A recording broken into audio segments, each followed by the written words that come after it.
talk about that, not one person, not one man on that train give up a seat for a woman. That would never happen in Liverpool where I'm from, you know?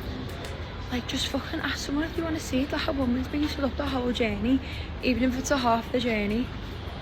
I'm not talking about me, but like an older woman. Just pisses me off. When you start to choose healing, you no longer desire to be chosen in the same way you used to be.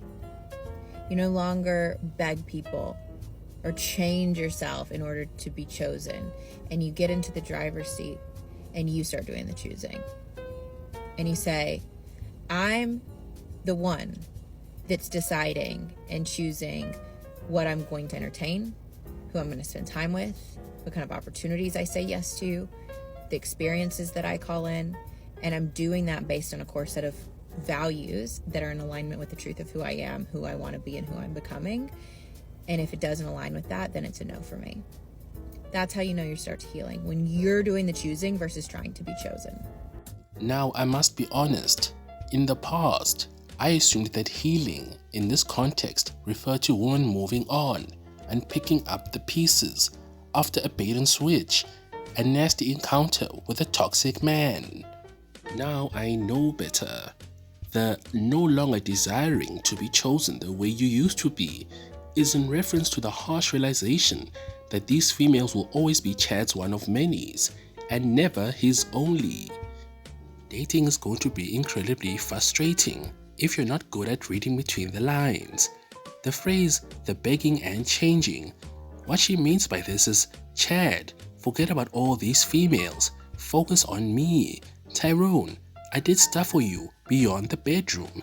I paid for that 5-star course meal, and I cleaned your apartment, something I've never done for any other man.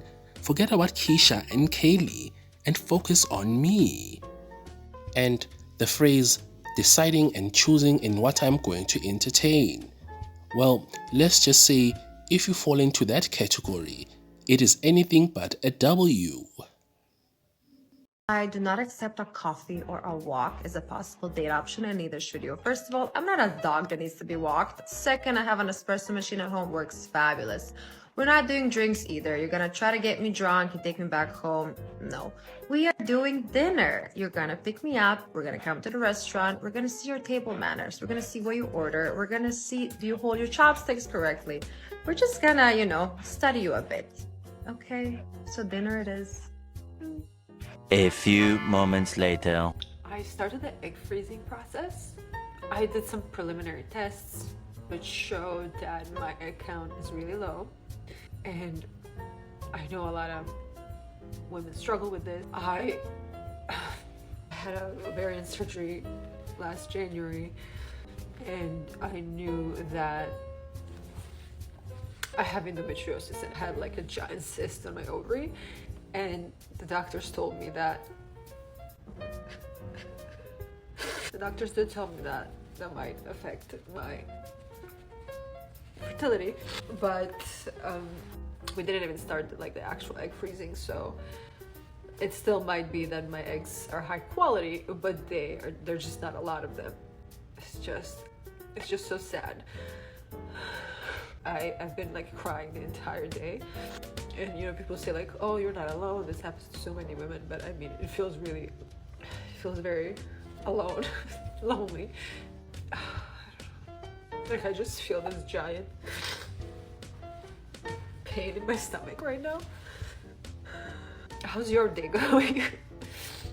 The funniest thing about being a girl is that we want every guy to like us. It could be someone that I don't even like. Like, I'm literally repulsed by him, but I'm like, wait, like, how do you not like me? It doesn't matter if we're not compatible with this guy. We have a horrible history with him. It would never work. He'd be a bad boyfriend. He's my brother. Like, it doesn't matter. I still want him to like me. I don't care if he's the worst person in the world. Like, I want him to at least like me. I want him to like want to, and I can say no, but you always need to be down, and then I can kind of be like halfway in or out. It depends on the weather and like the UV and like how my scoliosis is feeling that day. But like, you always should be liking me. Why is this? It's a hate crime. Damn indeed. Men, you need to understand that these women want to be desired, not loved.